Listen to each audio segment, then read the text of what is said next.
Probably you're going to see a message that you would have to accept. Yeah, and the recording has started. So a very warm welcome again to all of you. And, today we have gathered on the occasion of World Oceans Day. For decades, the effects of climate change have been more and more visible in the Antarctic. Glaciers and ice shelves melting off prematurely, sea ice disappearing, critically disrupting our ecosystems and food chain.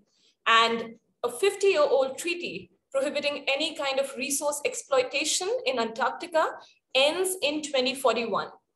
Sir Robert Swan, who's the first person to have walked to both North Pole and South Pole, started the 2041 Foundation to spread solutions to mitigate climate change, to bring attention to Antarctica's present condition, and to create leaders by 2041 to protect this treaty.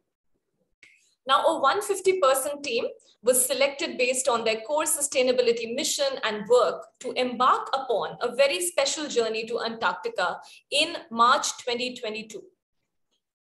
And, besides being inspired by the wildlife and the environment in Antarctica, we were very inspired by 150 sustainability enthusiasts and champions whom we met on this journey. So big shout out to them. We were called Team Inspire.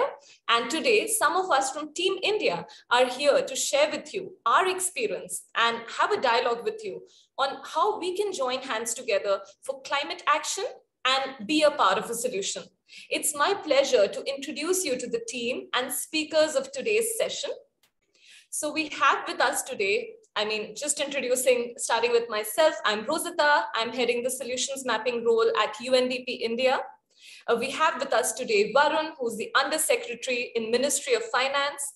We have Sukanya, who's pursuing her PhD from School of Science and Engineering in National University of Ireland. We have Soumya, who's a sales professional at Xavier. She's a climate change enthusiast and educator by choice. We have Abhishek, who's the Deputy Manager, Geospatial Services at SMEC International.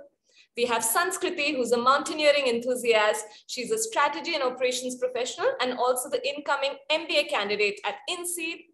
We have Sanya, who's our impact entrepreneur, traveler, and digital content creator. We have Deepika, who's PhD researcher at Center for Earth System Research and Sustainability at University of Hamburg. And we have Vaibhav, who's our circular economy professional from Karo Sambhav, a social enterprise. A very warm welcome again to all the panelists, all the speakers, my fellow Team Inspire, Team India members. And I now invite Varun to tell us a little bit about the geography and history of Antarctica. Over to you, Varun.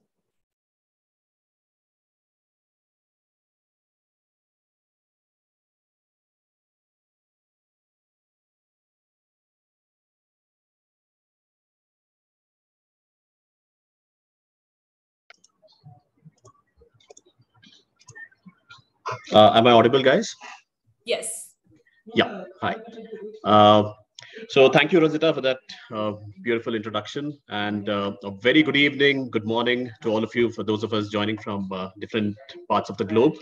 So we are here to talk a little about Antarctica. And let me take you a little bit into the past and tell you about the geography and history of Antarctica as to how it formed. Now, when we think of Antarctica, I'm sure all of you know that it's extremely remote. We all know that it's cold. But then very few of us actually understand that in spite of the humongous amount of ice which is there in Antarctica, Antarctica is actually a desert. Yes. And guys, it's a desert. It's so dry that there are some parts of Antarctica which have not seen rainfall for over 2 million years. Yes, 2 million years. Also, Antarctica is surrounded by some of the roughest seas on the planet. And these waters are actually some of the richest in terms of wildlife. Now, let's understand as to why is all this happening, right? So the reason why it is so remote and cold, the reason for that primarily is plate tectonics, because it has to do with how Antarctica came to be where it is today. Now, imagine, guys, that the Earth is actually, the crust of the Earth is like an eggshell, which is broken. So as you can see, all these tiny little parts of the broken eggshell, these are the various plates which make up the crust of the Earth. And these plates are constantly in motion. They are rubbing against each other.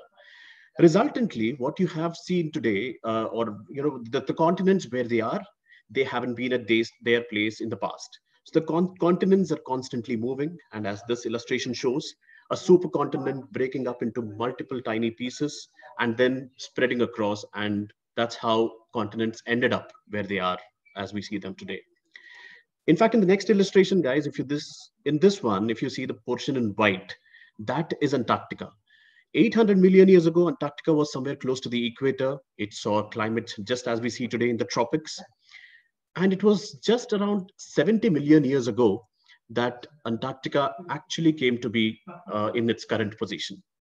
Now, after this, something extremely significant happened.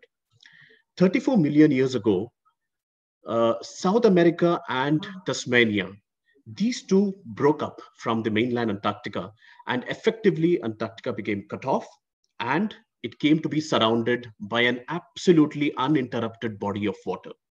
So much so, these are some of the roughest waters on Earth because they are not interrupted by land. Imagine this is similar to we swirling water in a bucket. The motion of the water is immense, and it's moving at a very great speed, thus leading to some of the roughest oceans in the world. Also, you have something very significant in these waters after Antarctica became cut off 34 million years ago. Antarctica went through an ice age. Ice got piled up on this continent, and also once it got cut off, you had the circum-Antarctic current, which came into being. Now, this current in the Southern Ocean is a cold current, and it's permanent in nature.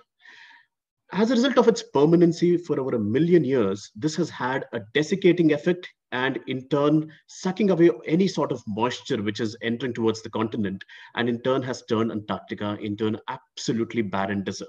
Yes, guys, again, I want to stress that in spite of all the ice that we see on Antarctica, it is actually a desert and does not see any rainfall. Also, this, as I've already said, are some of the stormiest seas, and the Drake's Passage, which you see between Antarctica and South America here, this is one of the most dreaded places for sailors. And we had the opportunity to actually pass through the Drake's Passage, and the images were something like this. Although this is not an image from our journey, but yes, this is how Drake's Passage is generally.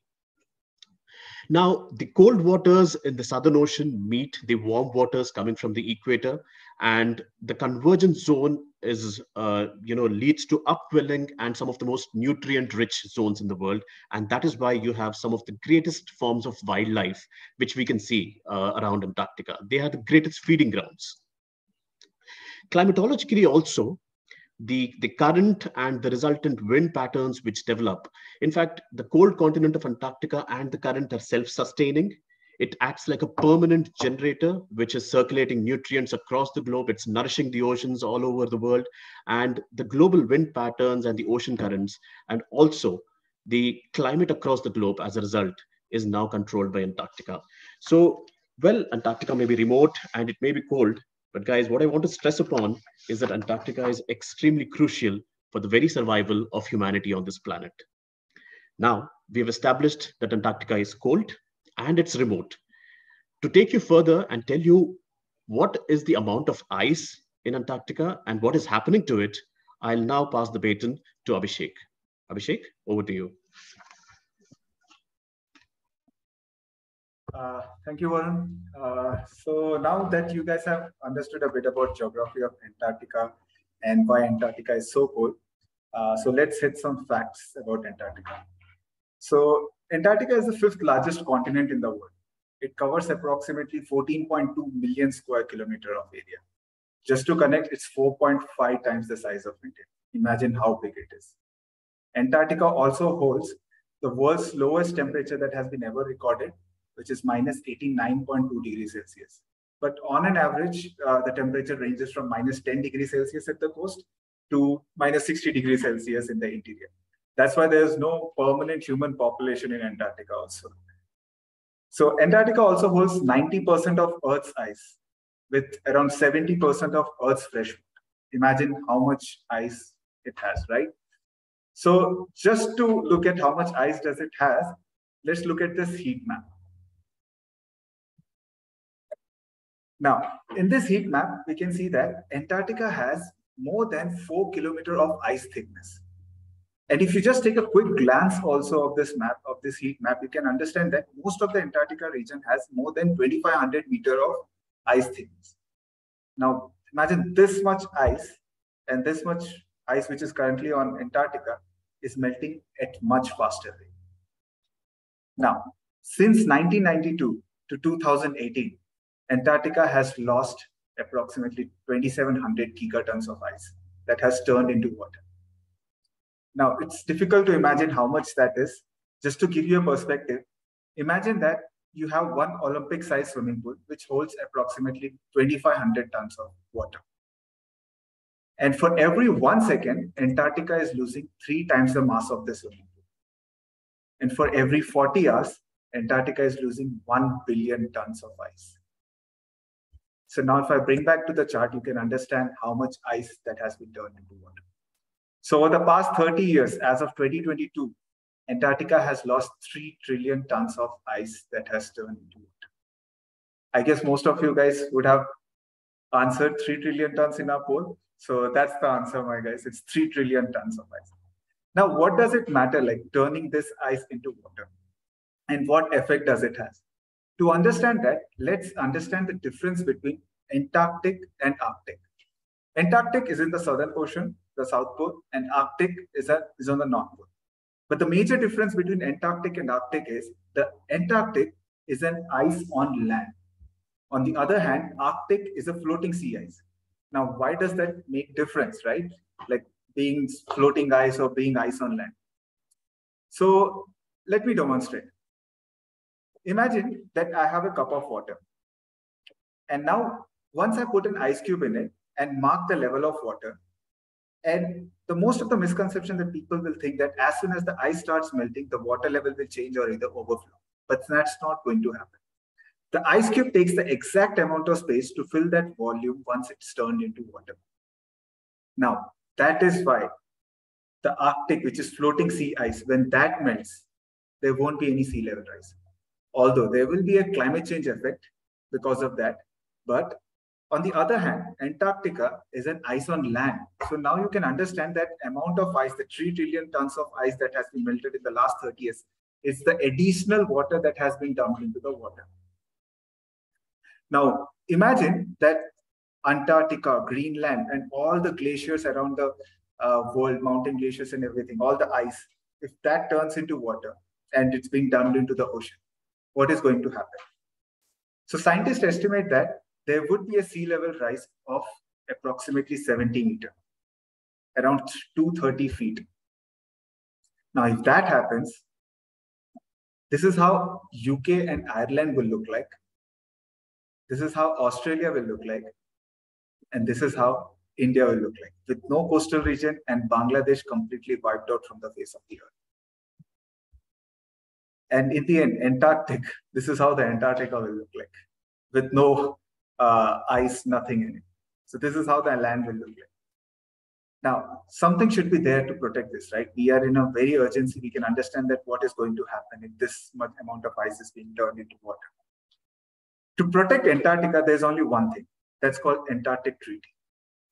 So Antarctic Treaty was signed by 12 different countries on 1st of December, 1959.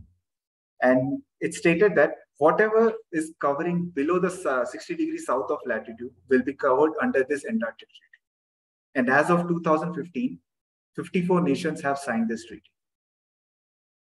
Now, this is the brief overview of all the key points of the Antarctic Treaty.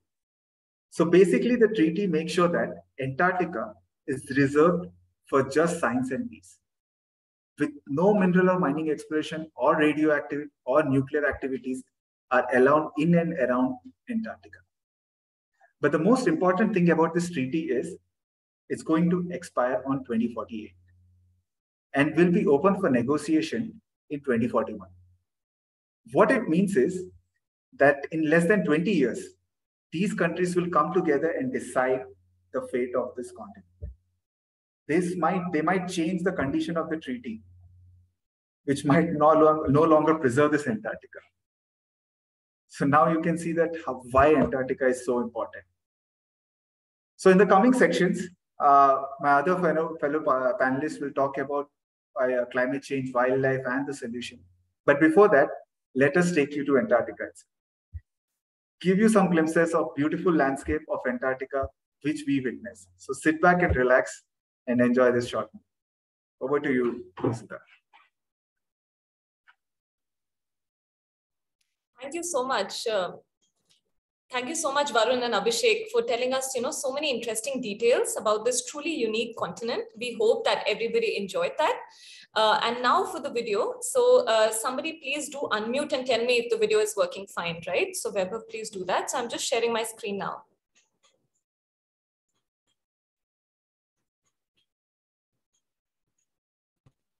Yes. There we go. Hope it's playing well. Working well, yeah.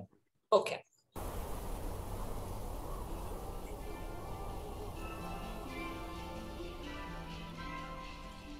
Well, here we go at the hotel. People are arriving. It's snowing and huge excitement. Game on.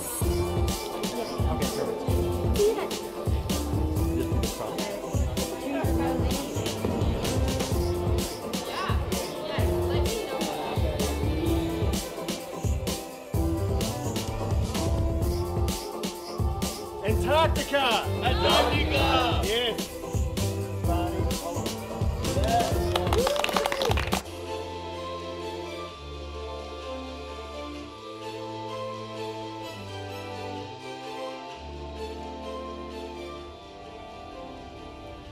So we're here having our Antarctic Circle. We've got a speaking staff and we're handing that around and just hearing from everybody about where they've come from, what's important to them, and what they want to get out of the expedition.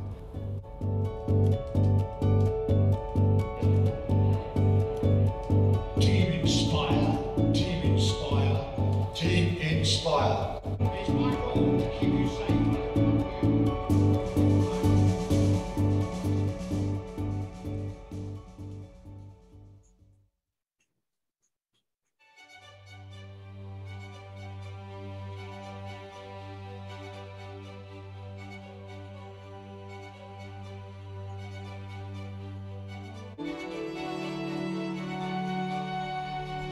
Well, here we are on the dockside in Ushuaia, ready to go down the Beagle Channel and then head south across the Drake Passage to the Antarctic. Lots of enthusiasm, lots of excitement, but at this moment, I think people are looking back and saying, wow, we got here. All that work, all that sponsorship raising, everything has really come to this moment.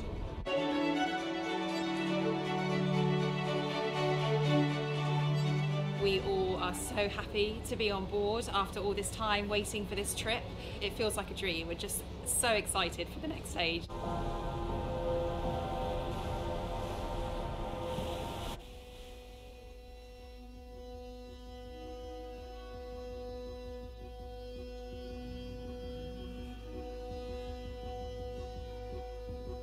On the ship, we are the Malcho Islands, not in Bendigo, and just coming to sight, we are now in Antarctica.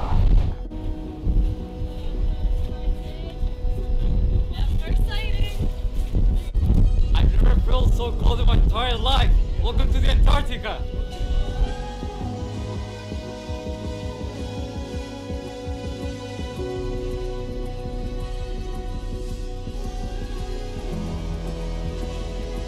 I feel small and at the same time so grateful to be here and to see firsthand what is happening to it because of our actions.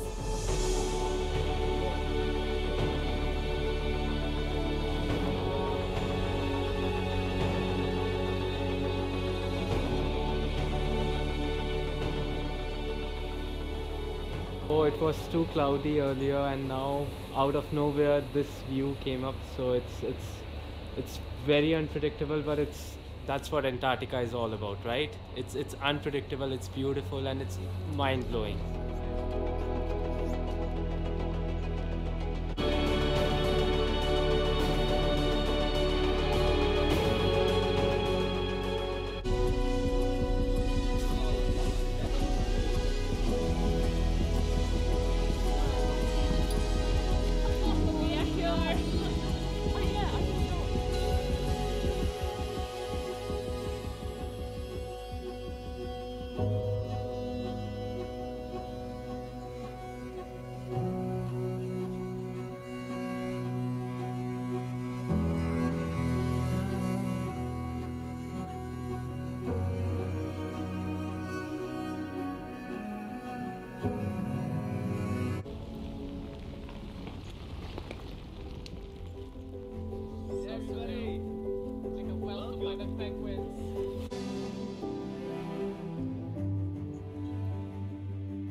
what this expedition is all about, is giving young people, all of us, the chance to talk about action, to talk about solutions, and actually go back home and make the change. Back home, it's quite warm, populated. You have noises from the cars, noises from the people. Here it's predominantly peaceful and quiet, but the only noise is for the animals. It's just so pristine, and it's such an outer-worldly spiritual experience that really connects you to what it means to be a human being, to what it means to be living on Earth.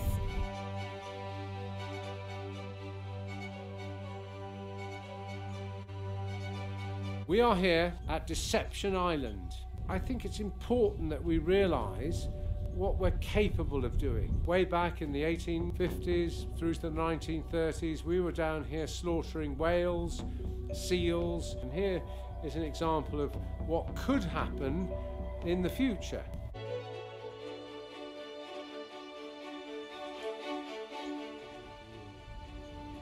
Antarctica means for me international cooperation, and that's what we need today in order to cope with climate change. So it's hope. Antarctica means hope. Genuinely, it just feels like one's in a magical world, so far from the one back home. Everybody at this stage of the expedition is a little bit sad because it's coming to the end, but look, we've come to Antarctica.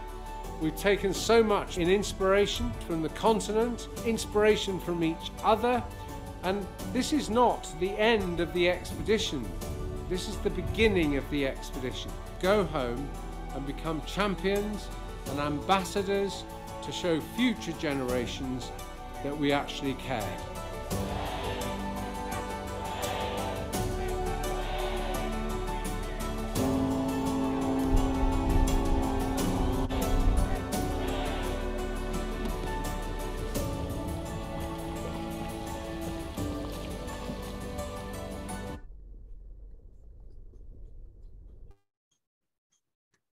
Wow, still have to pinch myself, really. Pinch ourselves, right? We were there, guys. We were there. So we hope that, this small video really gave you a glimpse of, what we experienced. This is just a trailer. This is a very heavily edited version of a longer version of a documentary made by the excellent person we had on board, Oliver. And we'll be happy to share that link with you along with other resources at the end of the webinar. So do catch that documentary and share it with your friends and family. And now to really take this journey a bit more forward, we want to understand the impacts of climate change on the Antarctica ecosystem. It's time, that moment has come in the webinar to really address the elephant in the room, climate change, and also the impact on wildlife. And for this, we will be having our PhD scholars, Sukanya and Deepika, who will be taking us through this. Before that, we do have this one fun poll. So I'm just going to run that quick poll, and let me see. And yes. So the first question is, polar bears love ice. Do they live in Antarctica? Simple options, true or false. Second question is, how many penguin species exist? Is it 5? Is it 7? Is it 12? Is it 18? Take a wild guess, guys. Very rapidly responses are coming in. Awesome. Everybody seems to be very competitive. Nice. Halfway through, almost there. 50 of you have answered. Waiting for a couple of more of you if you want to put a wild guess out there. No worries. I mean, this is not Kaun Banega Crorepati. There's not going to be any cash prize. Yeah, it's still coming in. Just going to give it a few more seconds before I close the poll. And of course, the answers, Sukanya and Deepika will tell you the answers in their section. Okay, we have good participation. I think just in the interest of time, I'm going to end the poll now. And if you're curious to see how people have voted, so for the first one, majority have voted false. For the second one, I mean, it's mixed. I mean, some of you feel it's 5, some 7. Many of you feel it's 12. Okay, so we'll see. We'll see the answer. So over to you, Sukanya. Thank you, Rosita.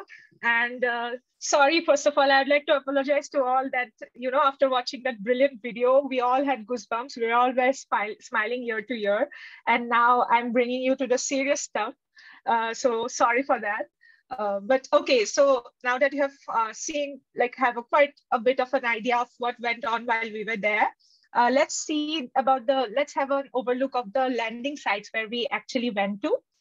So we basically went to the western part of Antarctica, and in total we had 10 landing sites. So this is the map. And out of which we went to one of the research-based station, which is the Brown-based research station at Paradise Bay. So that is an Argentinian research base, and there are more, research stations in Antarctica, but we went to one of them. So there are many rules and regulations in Antarctica, so there are limitations as to how many people can be on land at the same time. So we were divided into two groups. So while one would be on land, the other would be on Zodiac and so on. And then, okay, now to the serious stuff. Okay, so let's understand how the climate is changing and how exactly it's impacting Antarctica. Let's start with the greenhouse gases. Now we all perceive greenhouse gases as the villain or the bad guy, but it's actually the only reason because of which life exists on this planet. So greenhouse gases, a little bit of it is a good thing, without which our Earth would be a cold ball of ice and we'd all be popsicles. So, but the problem arises actually when we take anthropogenic activities into consideration, like, fossil fuel use, of course, and then land use change, waste disposal, our eating patterns, our eating habits. All these activities emit a lot of greenhouse gases, which traps more and more heat into our environment. And as a result, our Earth becomes warmer. Along with it, our oceans and air become warmer. And with warmer air, we all know that it holds a lot of water vapor. So with more water vapor in the air, it leads to formation of more clouds, which eventually again leads to storms, cyclones, floods, etc. Now, while one part of the world might experience this as extreme events, the other might experience droughts, forest fires, heat waves, and all. So now let's just focus in Antarctica, what exactly happens there. So there are two most important things that play an absolutely vital role in the Antarctic ecosystem, and they are oceans and ice. And that is why our webinar is named as such. So as the oceans are becoming warmer, and we have understood how Antarctic ice is different from Arctic ice. So as oceans become warmer, more and more ice sheet, melts, and it adds to the rise in sea level. In addition to that, what happens, we know that, ice is white in color, so it reflects a lot of sunlight, right? But with the reduction of ice, both in land and in sea, more and more sunlight is being absorbed by the ocean. And because of which more and more, it's becoming warmer again. So the ocean is again becoming warmer. So it's like a vicious circle that's going on, it's continuing to happen. Now let's just understand the Antarctic ice sheet a bit more. And this is a cross section of Antarctica from west to east. And if we focus on the figure on the right, we can see that this is the western part of Antarctica, and we can see that most of the ice sheet is already below sea level. So as as the ocean is becoming warmer, the ice sheet is melting at a much faster rate, and that's why scientists believe that Western Antarctica is one of the most vital piece of ice on Earth with respect to climate change. Next slide, please. So if all the glaciers in Western Antarctica, melts, it would lead to a 3-meter rise in sea level. And that would eventually mean that it would wipe out Mumbai, Puri in India, and many, many other places. But if we focus in a particular glacier called the Thwaites Glacier, I don't know if you have heard about this name, but I'm sure most of you have heard about the Doomsday Glacier. So it's the same glacier, it's named by the scientists. And as the name suggests, it's not good, it's not good news. So what happens in Doomsday Glacier? Let's just understand how and why this glacier might trigger a dramatic increase in sea level. So as you can see that the Thwaites Glacier is already below sea level. So as the ocean is becoming warmer, more and more ice is breaking away from the bedrock. So when it's, it's getting disconnected from the bedrock, and this point, the red point, is actually the grounding point which connects the glacier and the bedrock. So this is actually moving backwards, and it has already traveled 14 kilometers since 1992 and has contributed to 4% rise in sea level. And so if the whole of Thwaites Glacier melts, it would eventually lead to 0.5 meter rise in sea level, and that would also be catastrophic. Now, apart from the Doomsday Glacier, there is, we must have heard about the Larsen B ice shelf that broke in the beginning of this year. So this is actually an ice shelf that was just 100 kilometers away from one of our landing sites, actually. And this glacier also broke up in the beginning of the year, and this is also in the West Antarctic region. And in addition to this, there are several other interesting observations that we had while we were there. So our expedition started on March 16th. And on March 18th, in the East Antarctica region, this Concordia Research Station, they recorded temperatures 40 degrees centigrade warmer than average. And that led to the collapse of the Glanzer-Conger Glacier, which is in the east part of the Antarctica.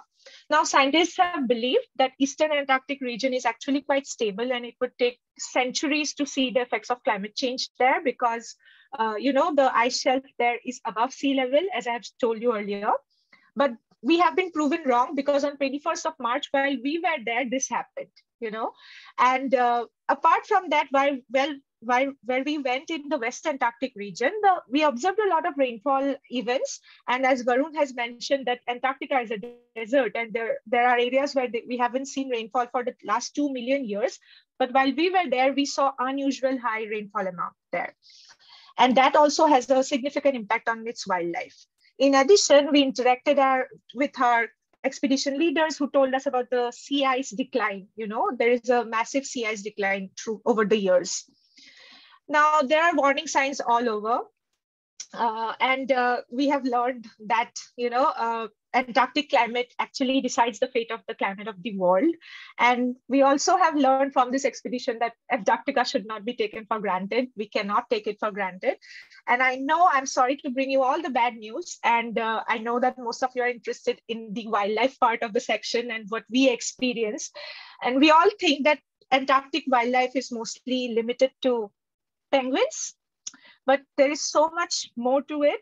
And my friend Deepika actually will take you through the, Antarctic wildlife. And there's this cute little video of a penguin just doing its own thing and falling down, and just enjoy. And then Deepika.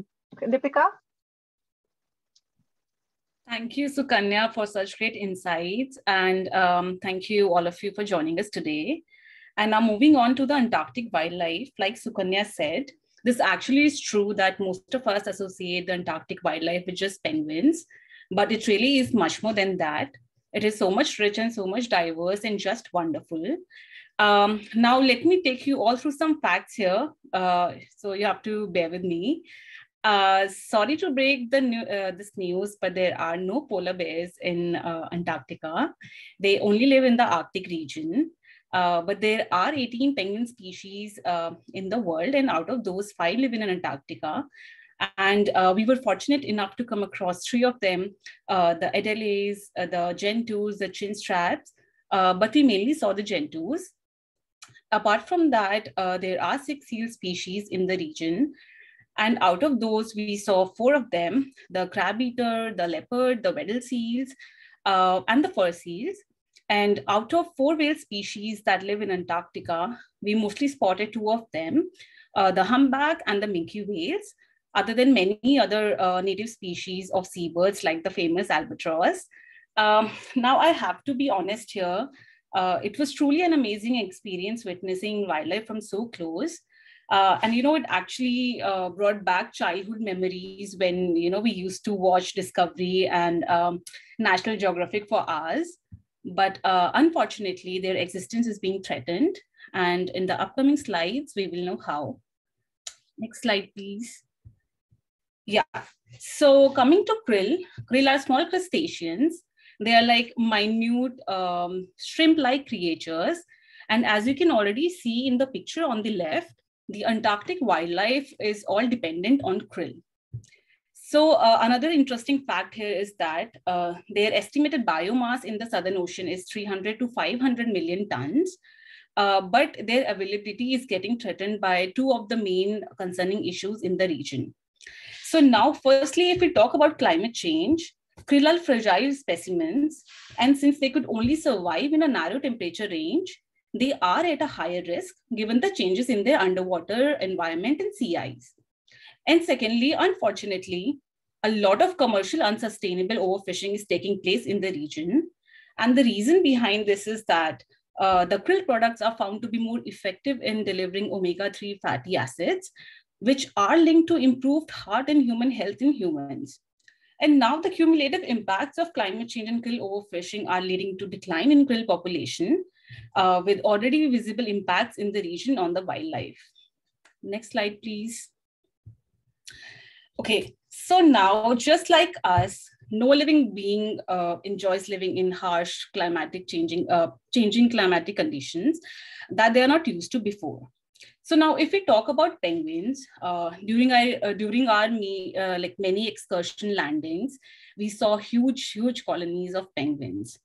And honestly, we all find penguins very cute and very funny, but the penguin colonies are shrinking. And one of the main reasons behind this is that the excessive rainfall events make it difficult for them to withstand extreme weather. And this is especially hard for the small penguin chicks who lack waterproof plumage. And in such conditions, hypothermia, increased starvation and predation causes high mortality in the chicks. Other than this, as my friend Sukanya also covered about the sea ice concentration, it was lowest this year. And this actually is a very, very bad news for the seals, especially for the crab-eater, leopard and weddell seals who prefer resting on ice more than land. And lastly, just to give you a context, during the main feeding season, the Antarctic blue whale consumes around 3,600 kgs of krill per day. So now when the ocean is warming, it is affecting the krill population. And because of this, in search of food, the whales are migrating far south. Next slide, please. So I know it was a lot of factual information, but I hope you can already imagine the extent to which Antarctica is undergoing changes. But now I have some positive news to share with you all. Firstly, only 5% of the Southern Ocean is currently protected, with only 2 established marine protected areas. And as in the map, you can see they are marked in yellow and green color. And then there are another 3 proposals for 3 other areas in East Antarctica, in Weddell Sea, and in Antarctic Peninsula, as marked in purple, orange, and pink color.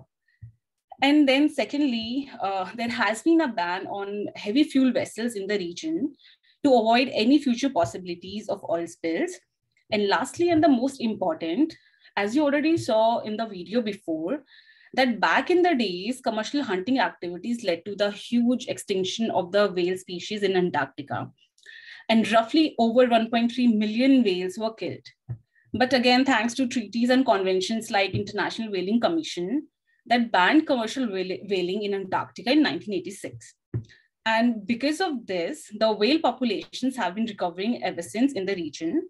And especially the number of Antarctic blue whales and baleen whales have been rising. So this was all for the positive news. And now that you all know a couple of facts about the beautiful Antarctic wildlife and what is going on with the climate there, we hope you can pass on this education further and help raise awareness. And now taking you all further on this journey, I would like to welcome back Rosita. Over to you, Rosita. Thank you so much, Deepika. And there are some questions. There's one question in the Q&A section that you can look at later to answer. But thank you so much, Sukanya and Deepika. Now I think our audience knows a couple of facts about the Antarctic wildlife, including us. It was really refreshing to know that. And who knew such a small creature like krill, 2 inches in length, can be so important for the entire ecosystem in Antarctica. And thanks, Deepika, for also sharing some positive news along with the gloomy stories. The recovery of whale population is really inspiring. So with this, we now invite Weber, who will take us further on our expedition journey. So far we have covered a little bit more of a scientific part and the impact on wildlife and ecosystem, but also our personal journey and some anecdotes from our journey is something that we really want to share. So over to you, Weber. Thanks a lot, Rosita. Hi, everyone. A very good evening, good morning to everyone. So now I will take you through the journey of what we experienced in Antarctica in March 2022. Now, just imagine 150 plus participants traveling from 37 plus countries during a global pandemic. It was a challenging time, to be honest. Everyone worked so hard to be a part of this expedition, and no one wanted to get contracted with COVID. We got special instructions from the leadership team to stay away from large public gatherings few days before the expedition. As soon as we arrived in Ushuaia, we had to go through a COVID test. In fact, we had 10 COVID tests in total during the expedition. And guess what? We emerged victorious. There were no cases on the ship, and we became the first Antarctica ship in the entire season and in entire pandemic to be COVID free. This was a great team effort indeed. It was action mode straight away. The leadership team organized a cleanup drive in Ushuaia as we landed after a few days. We in total collected approximately 325 kgs of non-biodegradable waste, which was stopped from entering the ocean ecosystem. We felt inspired to leave the place better than we found it. This is what we call Team Inspire, the team who can inspire people to take action and preserve Antarctica. This is a photo just before we boarded our ship to Antarctica, and this is a photo in Ushuaia. Now, after 2 days of grueling journey through Drake Passage, as Varun mentioned, we finally saw the first tip of the iceberg. Everyone got so excited that everyone came up on the deck to observe these icebergs. As soon as we arrived in Antarctica, we went on zodiac rides, and we saw these icebergs from a very close distance. It was a mind-boggling sight to witness. And when we talk about Antarctica, penguins was the first thing in our head. We saw penguins from a very near distance while we were on the zodiac rides on the first day. We also witnessed penguin colonies that you saw in the video as well. We instantly fell in love with these penguins, and the way they used to walk, everything about them was mesmerizing. Now, on our first day, after we came back from our zodiac ride, everybody was up on the deck experiencing the beauty. The day in the evening was little shady, little cloudy and dark, and we were just enjoying there. But we were about to witness something mind-blowing on that day. The Antarctica showed us its true unpredicted self, and we experienced this sunset, which was one of the most beautiful sunsets that we experienced in our life. Can you imagine? One moment it was dark, cloudy, and the next moment this happened. Now, while there were experiences outside the ship, while we were experiencing Antarctica, there were learnings inside the ship as well.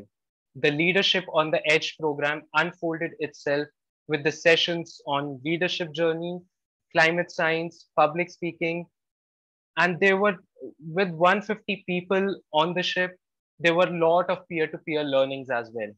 So with 150 people, there were sessions which was organized by the leadership team with the name of Speakers Corner, wherein some of us shared our journey of how we are creating change.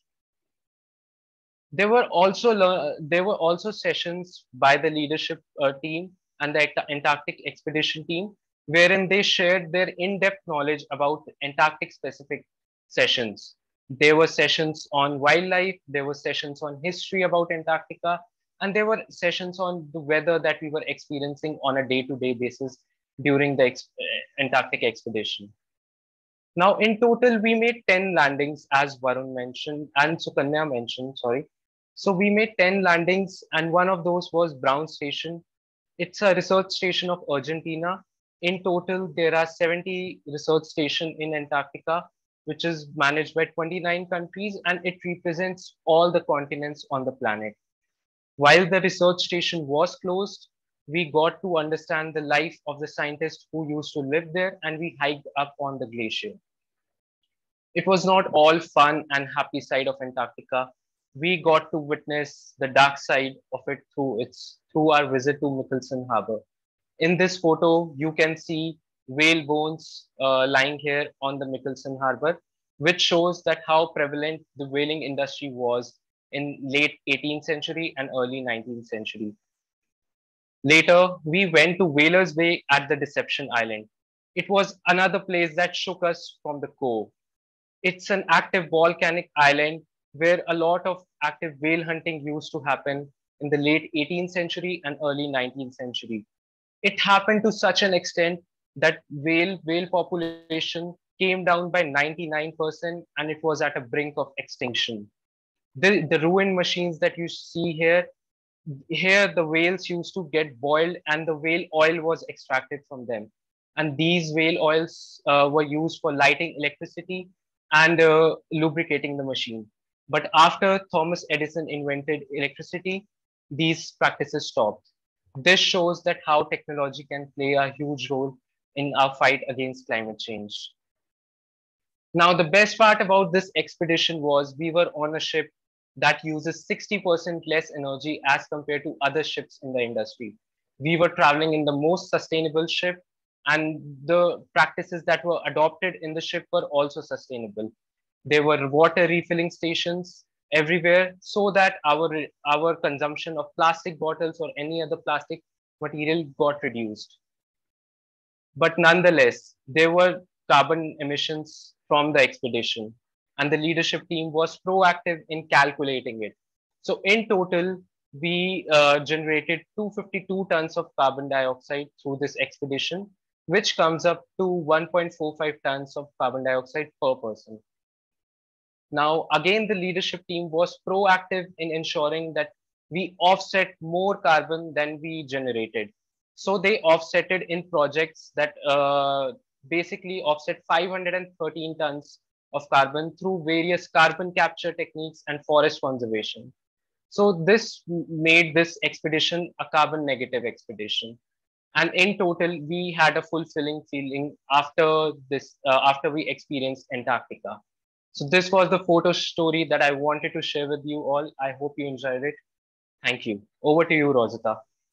Thank you so much, Vaibhav. So nice to hear, anecdotes and of course relive for us, those who were here, nostalgic, but for the rest of our lovely audience, I'm sure you felt a little bit more that you were part of there, and also to answer some of your questions that you're putting in the Q&A.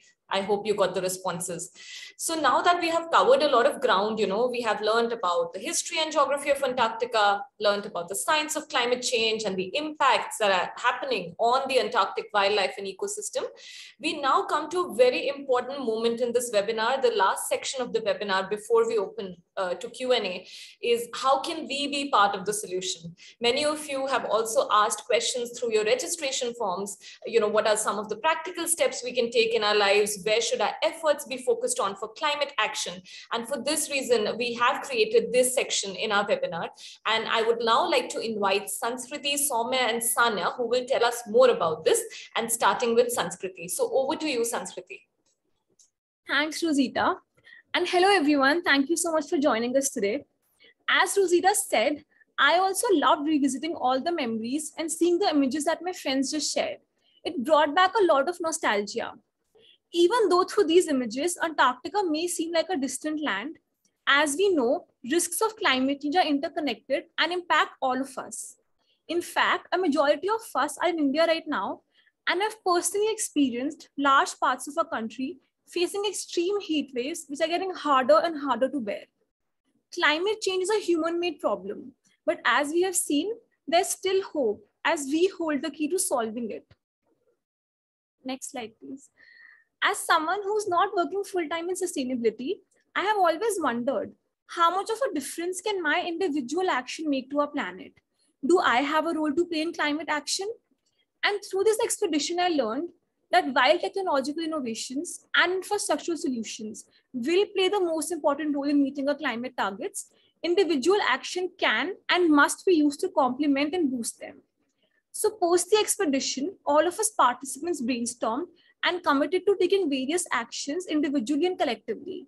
We'd love to share some of them with you, get your thoughts, and discuss how we can amplify them. I want to start by talking about the importance of staying updated and spreading the word. Even though some of us may not be able to join the climate change movement at its core, Still, sharing information on social media or sparking a dialogue in our communities is a convenient form of activism accessible to all of us. Even if we start by supporting this movement from the periphery, due to the sheer volume of us on the periphery, it makes a difference. So each of our action counts. And some of the ways to stay updated are by reading the latest climate change reports or getting in touch with and supporting local NGOs or climate movements. In fact, through a registration form and through the fact that you're choosing to spend your Wednesday evening with us, we know that you are interested in sustainability too. So we'd love for you to share with everyone on the chat box that what communities, newsletters, or resources do you rely on for your climate knowledge? And it's important to question where our money is going. Where are our investments going? What kind of brands are we supporting? And then using these insights and actions to spread the word in our communities. Now, this is where both core and periphery activism comes in. Research has shown that even simple actions like signing petitions online, sharing climate change knowledge on social media can have a significant ripple effect on our climate change journeys. I know that my friend Soumya has implemented a lot of these actions from the core and from the periphery. So I'm going to now invite her to share some of her experiences. Over to you, Soumya. Thank you, Sanskriti. Hello, everyone. And as Sanskriti mentioned and introduced this wonderful concept that we have to take away, and also touched upon the concept of both core and periphery. Well, education here is basically being aware and the drive to make people aware about climate change. I would briefly like to talk about an initiative that we did in a school, which would probably fall under core.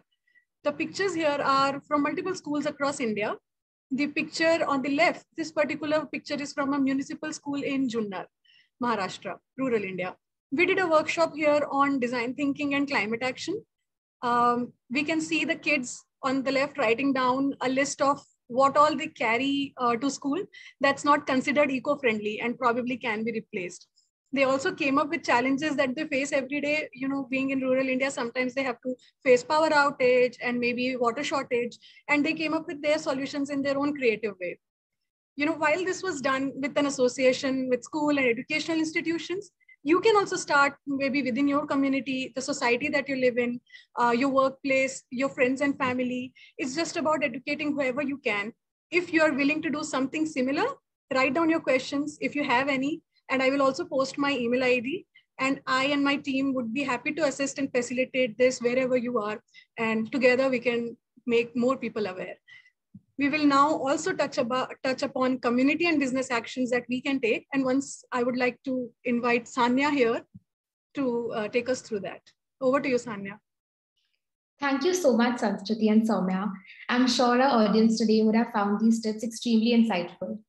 As it has been made pretty evident by now, Antarctica is a land that has been unknown for centuries to humankind at the far end of the world. And yet, as you'd imagine, words truly fail to describe the magnificence that we felt, experienced, and witnessed firsthand. By now, we've also explored the Antarctic environment and the various consequences that our daily actions lead to, in addition to some of these brilliant education-specific solutions that Sanskriti and Soumya just shared. We're now so excited to offer some practical tips that help you reduce your carbon footprint and that you can integrate as part of your day-to-day lifestyle. Now, every single one of us make choices daily that affect the environment, the climate, and other species. This is exactly why it is so important for us to be conscious consumers. Since every product that we purchase has an environment footprint, the term reduce, reuse, recycle could not hold more importance than it does right now. So now to make it easier for you guys, we've divided this part into 3 sections. The first one being conscious consumption. There is so much that we can all do in this area, starting from supporting brands, small businesses, leaders, and companies that really make a difference, and also supporting policies and development around renewable energy, circular economies, and waste management. Driving down on single-use plastic is something that I have personally pledged to do. You can start with something as small as using refillable bottles, shopping bags, replacing plastic straws and toothbrushes with bamboo ones, and so many other key items that are a part of our everyday lifestyle. You can also opt for consciously consuming energy, and utilizing solar energy to charge your devices. In fact, Sanskriti, who just talked about the education solutions a few minutes ago, uses 100% solar energy at her home, which according to us is truly a remarkable feat and makes a significant amount of difference. The second segment here is having a sustainable diet. Now, Antarctica for us personally was truly an eye-opener. The most hard-hitting experience was, as Webb highlighted earlier, and also something that you saw in the expedition film, the Deception Island, where we first-hand witnessed the extent of the effects that reckless human activities have on such a vulnerable and fragile continent, which ultimately led to the slaughtering of over 2 million whales in the 20th century. We also deeply understood that even though Antarctica seems miles and miles away, the climate impacts over there won't be a confined phenomenon. In fact, it was only after the expedition that I personally decided to shift to a plant-based diet. What made this transition easier for me was honestly, just meeting and interacting with so many fellow vegans on the ship, getting tips from them, learning from their experiences of following a plant-based diet, finding replacements for some of our favorite dairy-based foods such as cheese, and then coming back and actually making the shift, sharing resources, and also now exploring some amazing vegan cafes with my co-panelist Sanskriti, who has been a vegan for almost 4 years now. If we look around at all the environmental impacts, switching to a plant-based diet, opting for locally sourced ingredients, and leaving animals off of our plate is not just healthier for our bodies and minds, but it is also the single largest action that we as individuals can take to contribute to a better and cleaner environment. Now you might be thinking to yourselves that why should a lifestyle like this that is so hard to follow and sustain be suitable for you? I agree, it is a gradual process, but guess what? It's not important that you completely alter your diet. Even 1 or 2 non-meat meals in a week can take you a long way. Something that can help you in this journey, if you choose to opt for it for yourself, is joining a community of like-minded people, finding another person who takes on the journey along with you, and also reaching out to fellow vegans who could guide you in the process. And now the last segment here in the lifestyle solutions is responsible travel. You must consider planning and booking ahead of time with meals. This will give you personally adequate time to explore eco-friendly travel and food options and you can also book your trip hassle-free and consciously. It is also crucial that you educate yourselves, as Sanskriti highlighted, and are aware of the carbon emissions that your travel creates. You guys can consider opting for shared transportation and public transport whenever you can, which I think a lot of us here also use instead of individual cars. Each one of us generates a significant amount of carbon footprint when we travel. This is where carbon offsetting comes in, which helps you compensate for all those emissions that you've generated by giving back to the community and the environments that you travel through. Absolutely, Sanya. Thank you.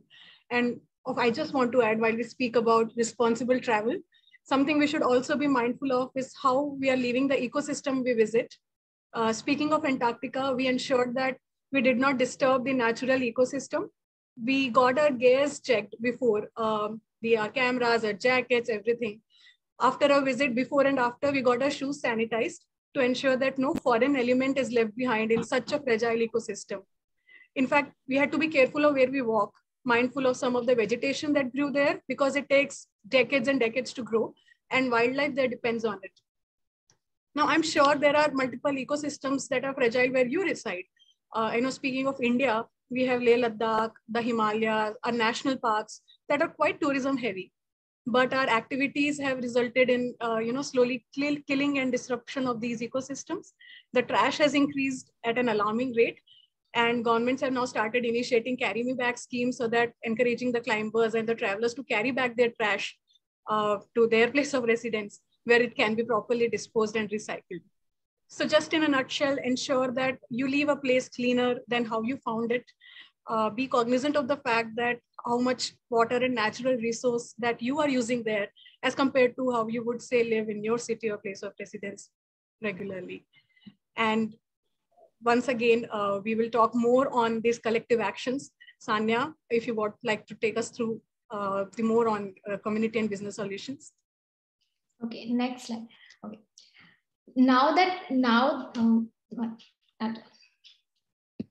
Can you guys hear me?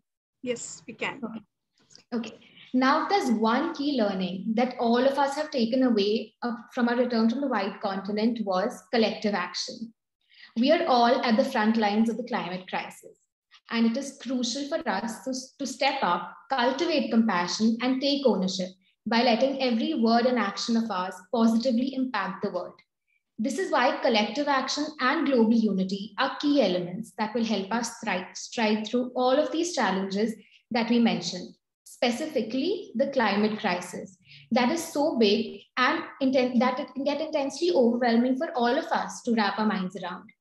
For this, we need maximum hands and hearts in this movement. Now, there's a lot that we all can do as businesses and as communities, starting from integrating positive lifestyle and office solutions which help reduce our carbon footprint, encouraging green investments by setting corporate commitments that support nature-based solutions also plays a huge role. Since all of our global commons are intertwined, for this, we need local action and at grassroots levels. At a business and community level, this can start with something even as basic as reducing the amounts of printouts and disposable cutlery or food packaging that we use at our offices. All of us know the collective coffee and tea intake that we have at work. So replacing paper coffee cups with ceramic or reusable mugs has a larger positive impact than each of you would anticipate. All big things start with small beginnings, and with small steps like these, when you all think of it, there is truly so much that we can do. If I am to bring in Team Inspire's example here again, all of us collectively took part in a beach cleanup drive during our time in the biobubble at Ushuaia, where we managed to prevent almost 325 kgs of trash from entering the oceans. The fun fact here is that we managed to do this in just under 2 hours. And that is the power of community. Just last week, ahead of World Environment Day, some of us residing in Delhi participated in a cleanup drive at a city forest area spread over 400 acres of land, where we again picked up a significant amount of trash. Now you might be thinking, why am I giving you these examples? That is because ethical change starts with us. And you'd be surprised to see that once you start taking these actions, they truly do create a ripple effect. You guys too could start and take time to participate and volunteer in community initiatives like these that not only encourage a deeper connection to the outdoors, but also serve your communities and our planet well. You could also promote sustainability in your community with a shared compost pile and having a community tree planting event that refreshes your local environment. Soumya, would you like to share with our audience some of your favorite community-led initiatives? Of course, yes, absolutely. You know, Sanya, very interestingly, personally, I'd never done any cleanup drive before Ushuaia. And sometimes, you know, it might seem overwhelming to do things alone. So it's always better to get your gang and friends together. And it's so much more fun. With 2 hours did not seem like it. And I will also like to highlight how group actions matter, as Sanya mentioned. Team Inspire, a few of us from our Antarctica expedition all across the globe decided to spend, some time in a day, which led to a spontaneous cleanup drive. And it's still work in progress. We are still cleaning up, but almost a cleanup of more than 500 kgs of trash so far. And this is just a snippet. Have you ever seen a group of people so happy with trash bags? But that's the impact. On the left, this picture is shared by another fellow Antarctica expedition participant, Deep, who is also an Indian forest officer. Deep and her team led a cleanup initiative which led to cleanup of more than 2 tons of plastic. And this is a very powerful picture. And this actually is a Nagarhole Tiger Reserve, another example of going back to responsible travel. And this amount of trash is just unbelievable at times. But this is also where we all come in. And there are a lot of initiatives happening around. Write down in chat if you are willing to participate in any of such drives. And we will also share some of the organizations that you can join in your local area. A lot of organizations that we have joined that have supported us in our cleanup drives. And if you don't find one where you live, you can start something, get a group of people or a couple of friends. And, we will be happy to help you organize and facilitate this. So I look forward to your comments on chat. We will now talk a little bit more about on the solutioning part. Our champion Rosita will take you through some of the initiatives here as well. Over to you, Rosita. Thank you so much. I won't take too much of time. Honestly, Sanskriti, Soumya, Sanya, you have done a brilliant job in, decoding and simplifying so many of sustainability actions for us. And I really like the core and periphery activism concept that Sanskriti mentioned about, and the fact that, personal sustainability must translate to professional level and further spread through education. Now, on this slide, we just wanted to quickly show you the number of practical living examples that we have from our very own ambassador network. So on your screen, you see the first picture on the left upper row of these brown leaves, right? Dry leaves. So typically, if you all can relate to this fact, in our neighborhoods, we see people burning dry leaves, and that leads to toxic gases and fumes. And there is a simple solution. The composter that you see on your screen is a leaf composter. It's a DIY kind of a design by Daily Dump. And you can actually just collect your neighborhood dry leaves, all of it, and put in it. And you just have to, water it a bit, and you get the mulch compost that you see towards the end. So the black part is the ready-made compost, and it really saves from burning of leaves.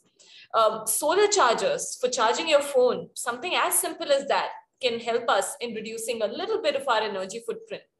The car you see on your screen is no ordinary one. That's our fellow participant Avinash, who's also there on this call. And he has covered actually 1.15 lakh kilometers on various biodiesel blends across 18 states of India. And he's now planning a trans-Himalayan biodiesel drive across India, Nepal, and Bhutan in August. And this would be first of an attempt.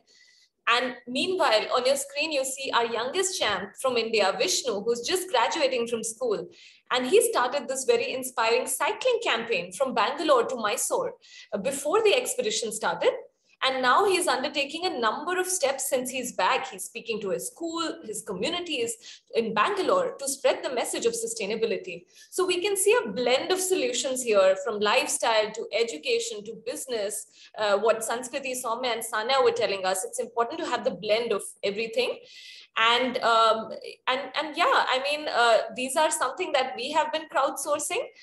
Again, on the screen that you see, this is something Avinash shared with us, these biodegradable cutlery, right? So we are all fed up of single-use plastic. There's now a rule that's going to come banning single-use plastic, I believe, from June or July, 1st July. And we need to find alternatives. And to find these alternatives, we already have some of these materials. And we just need to innovate. And the role of innovations, entrepreneurs in this ecosystem is huge. We have Webhub from Karo Sambhav, who's also looking at, so many circular economy solutions, this organization. So these are, a solution kit, but we don't want to take too much of your time. And now over to Soumya, because I do believe she has one last important slide to show to you, which is a cheat sheet, as she calls it. So show us the cheat sheet. Yeah, Webhub, we can just go next. And, this is just a list that we prepared. If you're wondering how do I start, and where should I start with. So this is no way the most comprehensive list, and we'll love your input on get this populated further. And you can also check how you are doing, give yourself credit of things that you're already doing, +1 for each of the things that you already incorporated in your lifestyle. And there will also be a poll question coming your way, and that you can respond to as per the score you get. And we'd love to hear from you what else you are doing that everybody else can replicate. So yeah, this is where we end, and we'll look forward to the responses. And I think the floor will now be open to question and answers. Rosita, over to you.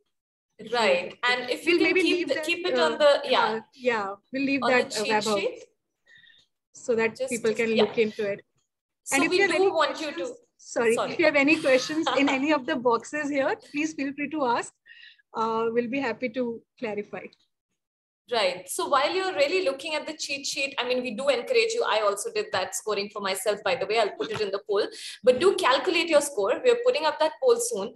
But before that, just to thank you so much for those of you who stayed with us for such a long time in this webinar. And of course, we will be sharing the recording. Of course, we'll be sharing the chat recording, but also like the whole resources that we want to share with you in a very organized way. And also just to mention, today is World Oceans Day, right? And each one of us must recognize that 50% of our oxygen, so every second breath, comes from oceans. And we must contribute in our small, simple way to ensure that our oceans are healthy. Let's do our bit. We know there is a lot of single-use plastics, a lot of plastic leakages happening in our world. I think 6 million tons of plastic leaks into ocean every year. And this is a very humble statistic from 2019. We know that in 2020, what happened, and we have a new stream of waste, which is our mask that is coming up everywhere. So yeah, just wanted to leave you with that thought. And of course, we have some questions that we had collected through the Google registration form, but we will come to that. But before that, I don't know if in chat people are typing something, or if anybody wants to raise their hand. I think that feature is there for you to raise your hand. I can help you unmute, or you can put your questions here. But I'm just curious if somebody has calculated their marks, and I'm just gonna put the poll now, if you allow me. And I request Team Inspire to also participate in this poll. So yeah, I'm wondering I think if someone asked, what is the explore pre-love section? I think someone I'll wants... take that in case. Okay, you can explain till then. So pre-love basically means, for example, instead of buying something new, you can explore something that is already existing. When during our childhood, we used to always borrow books from our seniors, notes. That's all pre-loved. And but nowadays schools might make it mandatory sometimes to buy new books. So that's one way. When you have a newborn, they bring a lot of joy, but a lot of consumption as well. So you can explore toys that are pre-loved, the equipments that we need, the strollers. So it's just basically consuming as much as possible less that we bring to the planet. And hope that clarifies. I like that, Soumya, you say pre-loved, because we used to call it second-hand. And pre-loved is such a more better term to use. And I think this is also about language, making sustainability cool, and the discourse really a game changer. I learned something new thanks to you. And we do see people polling in. 16 have already answered, 17 now. And yeah, I mean, everybody is doing well. There are so many of you, I think 8 of you who are saying more than 10. People are still voting. Let me see. Then the score 5 to 10 is 7 and 1 to 5 is 4. I feel 1 to 5 is already a great start. I actually come in the 1 to 5 category. I think I couldn't mark the 6th one. I think I'm somewhere between 5 or 6, but that's a great start as well. And if you want to help us in, filling up this sheet more, or you want to share this resource in your schools, communities, we'll be sharing this with you, and also with the option to populate, more info. So we'll be circulating a small Google form where you can actually help us in putting more solutions. I'm sure there are more solutions out there. This was just an effort from some of us who gathered here to collate this. And let me just end the poll right now and share the results if you guys are interested in seeing. So there, I think we are already doing so well. More than 10 is 40%, 8 of you, 5 to 10, 8, and then 4, including me. I couldn't vote because I was running the poll. So you can say 5 out of 20 is on 1 to 5. So this is great. And I wonder if anybody wants to raise their hand or, ask any question. I'm just going to check that if somebody wants to do that. Or are there any opening questions or open questions and Q&A, guys? I see many have been answered. Anything in the chat coming up? Yeah, someone asked, did we calculate the carbon footprint for the expedition to account for the flight journeys from different countries? Okay, so that's a great question. So the slide that Vaibhav showed you was not accounting for flights, because that was our individual footprint. It was from the time we reached Ushuaia to Antarctica and back. So basically everything that we did from the starting of day 1 of our program to day 12 program. And most of the emissions, you have to recognize, also happens during that ship time that we were there on board, right? And also the Zodiac cruising. So there's a breakup in that slide. You will see that in detail when you receive the email. You'll be able to see the breakup of because of what what caused emissions. So there were breakups like Zodiac cruises use fuel. So that used, emissions. There was the ship emission, of course. And what the foundation did, 2041 Foundation, to account for everybody's flight travel, it's a bit tough, right, to account for everybody's flight travel. We were in charge of it. So many of us actually bought carbon credits to offset using our, there are some platforms that are available. We will share that with you. Not so much in India.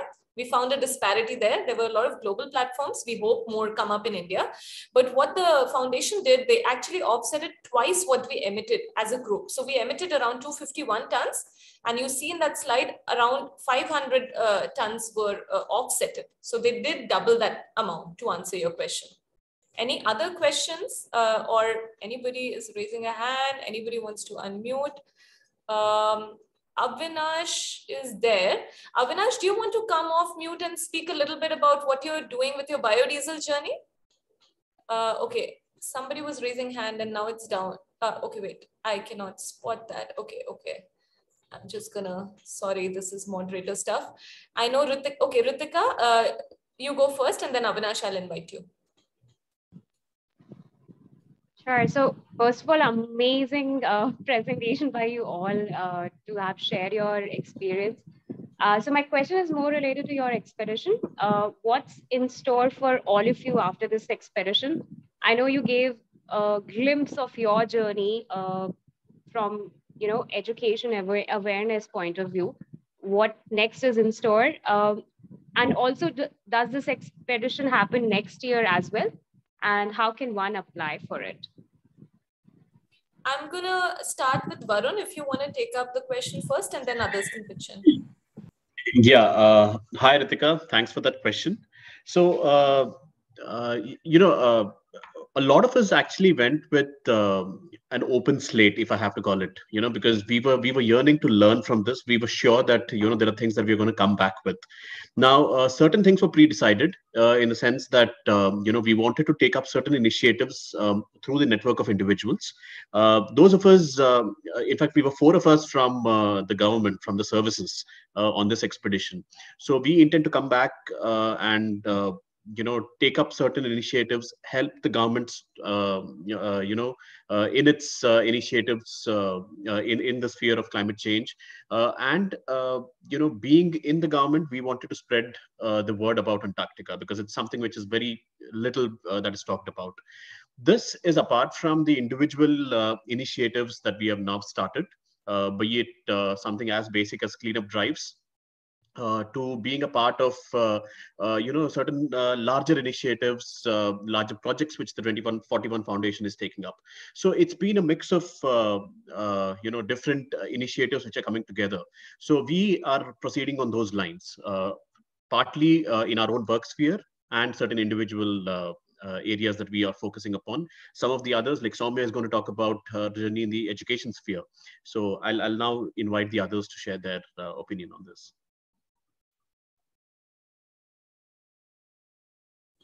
Anybody wants to come in?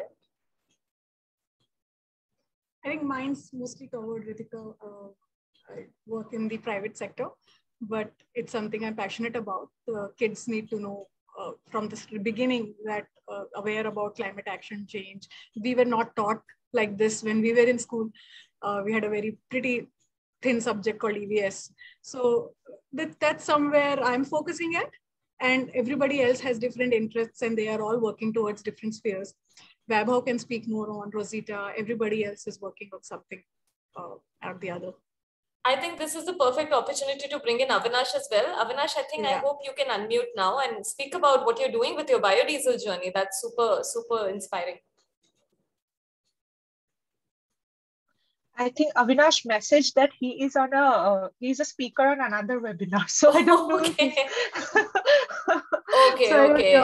I will leave that if he is able to join. Yeah. As per the selection process that she asked, like Ritika also asked about the selection process. So there are like 3 stages that we underwent. So we went to 2 written stages, through 2 written stages and 1 interview.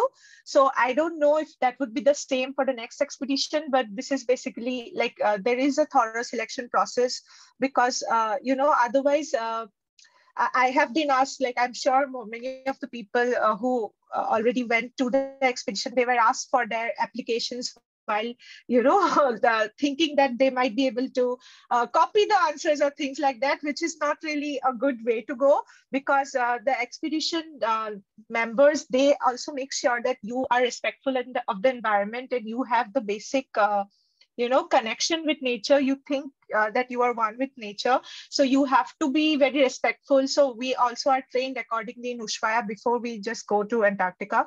So there are certain rules, and there is a certain selection process, but that might be subject to change for the next expedition, if that answers your question. We do have Pradeep, who's actually our fellow alumni. He's from the 2015 batch who traveled to Antarctica. So over to you, Pradeep. I think if you're still there, I'm just trying to bring you in.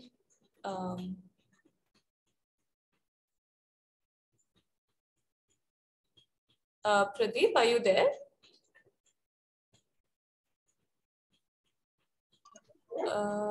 Okay, maybe now. I think we lost him. Yeah, I'm not able to. Perhaps you can let us know in the chat.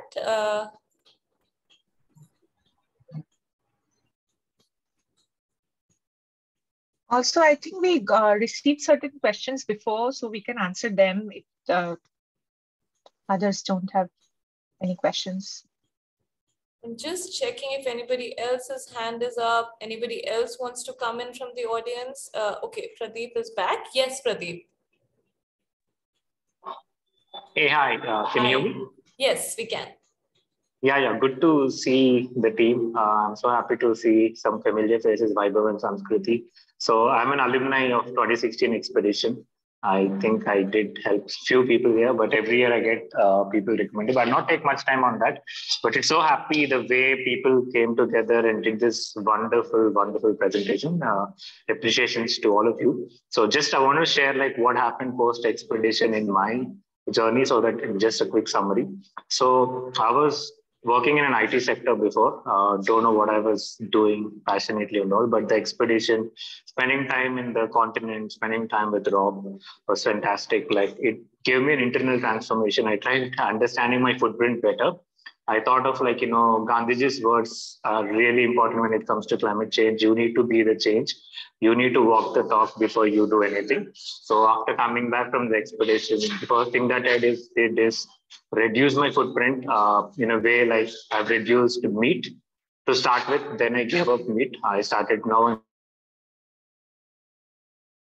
not eating meat for the past. I hope you can hear me. Yeah. So then I started exploring cycle to work to reduce my transportation footprint, because currently in India, if you see the biggest footprint, the third biggest footprint is transportation sector. So I started cycling to work. So I feel like environment, when you do something, we should not think that we're sacrificing something. I think you should actually think how it's going to help you. So for me, cycle to work gave me a lot of physical health and mental health. Like after having a stress day at work, going to work on cycle and coming back was really, really good. And then I've joined organizations like World Economic Forum Global Shippers, Climate Reality, and other chapters, so that how I can actually join, and also join Youngo. It's a UNFCCC's youth group. So started volunteering with them, just volunteering with them how to be part of this global discussions on climate change and all of this. Then I started to change my career sector slowly into environment related. So for the past 4 years, I'm working on electric mobility, working with Government of India and other state governments in India, how I can drive the EV adoption in the country. Also wanted to have some grassroots kind of work, because I believe no matter how much policies you do, the real satisfaction comes when you actually work on the ground. So I started understanding there are tribal communities in the Eastern Ghats who are still in the forest. Pradeep, there's a lot of we lost. Can you hear me? Yeah, now it's back. Yeah. Hello. Yeah, we can hear you, Pradeep. Yeah. So I'm working with them for the last 6 years after my expedition, trying to be the bridge between them and the governments at the local and state level, trying to help them get basic access, as basic as education, So was able to get 3 governments full sanction so far. Yeah, this is something that I'm doing, but I can definitely say Antarctica expedition, spending time with 2041 and Climate Force, sow the seeds for this kind of transformation. I'm sure what I wanted to summarize is don't compare your works with others. Every sector you can do a change. Just compare with yourself and reduce your footprint. All actions matters and be the change. Walk the talk when it comes to climate. That's great. That's great. Thanks so much, Pradeep, for sharing that. I think you've done so many things. You've taken so many steps. That's inspiring for all of us, because for us, it's only been 2 months, 2 or 3 months since we've been back. So that's great. And we should definitely have that alumni meet soon so we can learn from you. And now I'm just gonna, we are obviously, our time is up. Thanks so much for, like staying with us. But I'm just gonna ask quickly if Xenia is there and if she's able to share about, the actions like Climate Force, what we are doing since we are back. So Xenia, would you like to share with everybody about the actions that we are taking like since we are back as a collective? Sure, yes. I'm Xenia Rangaswamy, and yeah, I went on the 2015 expedition as well as the most recent 2022 expedition. And right now I am coordinating a new effort with Barney Swan's organization, Climate Force, which helped lead the expedition along with Robert Swan's organization, the 2041 Foundation. And so what Action Force is doing is coordinating actions with everyone who went on the expedition in the lifestyle, education, and business categories, and really bringing everyone together to make changes in our communities. And so as part of this, we challenged everyone at the end of the expedition to commit to making a 1-month lifestyle commitment. So changing something in your own personal lifestyle in the 1 month following the expedition, as well as a 6-month education commitment. So spreading awareness about Antarctica and climate change to other people in our communities, which can include students, peers, or any friends and family or any other group of people, as well as business commitments. So taking action within your organization or community within 1 year. So I would like to invite everybody on this call to make their own 1-month lifestyle commitments, 6-month education commitments, and 1-year business commitments as well. That's great. Thanks so much, Xenia, for sharing with us, because, we are recording this call as well, and there were a number of people who want to still catch up on the webinar. So I'm glad that this is there and we will be able to share this with everybody. And thanks again. I think those categories that you guys made, you and Barney helped us, guided us on lifestyle, business, and education. That really helped us to streamline so many of these sustainability actions, which are sometimes tough to categorize. So thanks so much for that, Xenia. And I know we are really over our time, and I love that there are still people here with us who have stayed till the end. I mean, kudos to you, special award to you. And I know that Avinash is back. So Avinash, would you like to quickly share with everybody about your upcoming biodiesel journey? Yeah, thank you. I'm sorry, I was on another seminar and I was the last speaker. Thankfully, it's done. I'm planning a drive across, I think, 13 states of India and the countries of Nepal and Bhutan on a 50% biodiesel blend on an Indian car, which is a Tata Indica, which I own, second-hand, of course. And the purpose or the objective of this mission is to highlight the importance of being energy self-sufficient, while at the same time to mitigate carbon emissions. Biodiesel is 78% less carbon intense than conventional diesel. So I would like to drive that point across. And we'll be stopping over in major metros and tier 2 cities across these 13 states. And we have some contacts in most of these states. And we'll be giving talks to the youth of the country, with 50% of the country's population under 25. So we would like to mobilize and get the act together with especially students in colleges and also other types of educational institutions. So the purpose would be two-pronged. One is to highlight the importance of biodiesel, and two is to align the youth with our thought processes, what we saw back there in Antarctica, and to get this process up and running. And most importantly, I've been sharing a lot of videos. I think many of them are fed up with my videos, but nevertheless, I still continue sharing them. It's just to let people know what I've been doing all these years, irrespective of whether I've been to Antarctica or not. I've been a sustainable practitioner and trying to get things up and running at the grassroots level.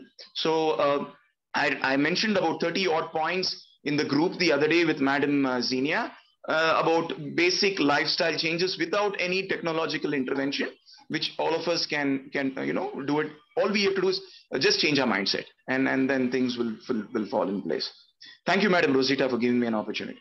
Thanks so much, Avinash. That's super inspiring. And along with, the webinar recording and the resources that we want to share back with everybody, we will include, this a snippet about, because it's coming up in August, I believe. And you will be passing through so many of our cities. So we would be happy to come and cheer you and support you on this journey. So we'll do that. With this, I do have to be mindful of the time, and, thanks so much everybody for joining. And before closing, I'm just going to check if I'm missing anything, guys. Is there any other question we want to take or anything else to cover? Sorry, managing too many screens here. Is it all good? In that case, I'm not going to leave you just like that. So I'm just going to do a quick round of final word. It could be a keyword, one line that you want to leave everybody with, and those who will be tuning into the recording. So starting with you, Sukanya, what's your final word or line? I didn't think you would put me on the spot like that. So, final point would be that collective action does matter. I think collaborative effort is the way to go forward. So I am glad that we could bring the webinar to you guys, and that was only possible because of the expedition. So we look forward to doing something more. Awesome. Yep. I said one line or keyword, but anyway, over to you, Weber. But you put me on the spot. Weber. So my final line would be stay curious and keep evolving to fight climate change. Wow. Deepika. Okay, I'm the third one. So my line would be stay informed, and there is hope for a better future for all of us. That's it. Abhishek. Yes. I think there are a lot of points, not one-liner, but what I'll say is the last SDG goal, partnership. So collaborate, collaborate, collaborate. That's it. Sanya. I'm definitely going to say that never lose hope.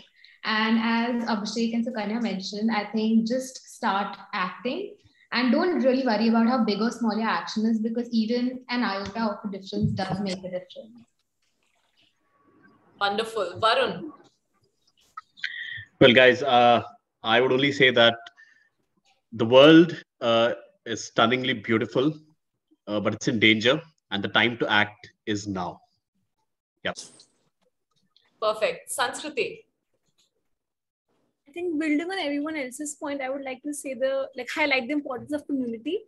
I'm so happy I walked away from this with a family of everyone who thinks alike. So just try to find this community, and we would love to help you find it also, if needed.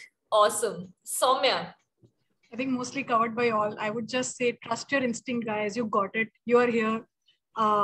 Just do what your instinct tells you to do. You got this. I think Rosita, you should end with the final message. I want to include Xenia and Avinash also, since they're there. So Xenia, your final word or one line that you want to leave everybody with. Okay, my final word would be community. Because I think it's really important to come together in our communities in order to help create systemic change. Awesome. Avinash, what about you? Well, charity begins at home. Well, if you make the change, then you are bound to drive that change. So my caption has always been, be the change, drive the change, fight climate change. So that's the caption for my startup also. And I've been driving this point across for the last 2.5 years now. Yeah. Awesome. And I know there are some more Team Inspire people here, so I'm just taking the liberty and just having fun with the control points I have. So Darren, if you would like to say something, one line or one action word. Oh, I think consume less. That would be it. Great to see you all as well. Thanks. Great. Hello. So thank you for putting me in the spot like that. My word would be inspire. Be an inspiration to everyone. Awesome. And I see Caroline. Awesome. Is it the same Caroline? Our Caroline Dej is from here. Team Inspire? No, Dej is not there I think anymore. Dej. Yeah, I think it is. Okay. Is Caroline putting you on spot? One Bonnie line. also is there. Sorry? I'm just putting Yeah, I think everybody Bonnie on is spot that I see from Team Inspire, guys. So if Bonnie, you want to say something, one line, or Caroline? I'd say, reminds me of a song, take a look in the mirror. Take a look at the man in the mirror and start here first in our hearts. And that should be infectious. Awesome, as always, Great, Bonnie. great. I don't know, Caroline, if you can hear us or if you want to say something. Okay, I will stop putting people on spot. And we have Avni also. We heard from Pradeep, who's an alumni of 2041. I know Avni is also an alumni from the Climate Force Expedition. So Avni, do you want to share something like what you did after you graduated from the program? Hi, yeah, so I am one of the alumni and I've been to Antarctica twice with Rob, once in 2016 and then as a mentor in 2018. And I exactly know how all of you feel. And I must say all your backgrounds are really beautiful, yeah. Takes us back to where we were. Okay, so to tell you what I'm doing right now, I'm running something called as the 1% Challenge, where we're urging people instead of turning your life upside down, which is not a sustainable option sometimes, we're urging them to just give in their 1% something that stays on for a longer time. And I'm currently working with the youth, students and college students, and trying to calculate impact sooner or later. That's super. Avni, please drop by the link or something that you want to share with us. We will include that in the resources for everybody as well. But thanks so much for sharing that. And now I think we should close the webinar. So my final line would be that I hope that this was not just the first webinar. This was just the beginning, part 1. And I hope there's part 2, part 3, part 100. And we all get together like this as a community. And the next one is more on solutions, because today we spoke a little bit about problems, touched upon solution. So we do want to do something like a solution assembly. And that's some wild idea in our mind, but we do want to do that. So let's see what happens and where this takes us. But thanks so much for tuning in, and special love to all those who stayed back till now, like 24 of you. Special love. This is amazing that you stayed with us till the end. So thanks so much. Thank you, everybody. Thank you, guys. Thank you so much. Everyone. Thank you. Thank you, everyone. Yeah, thanks for being here. Thanks. I'm going to stop the recording now, and Team India, if you can stay back for the after party. I think all are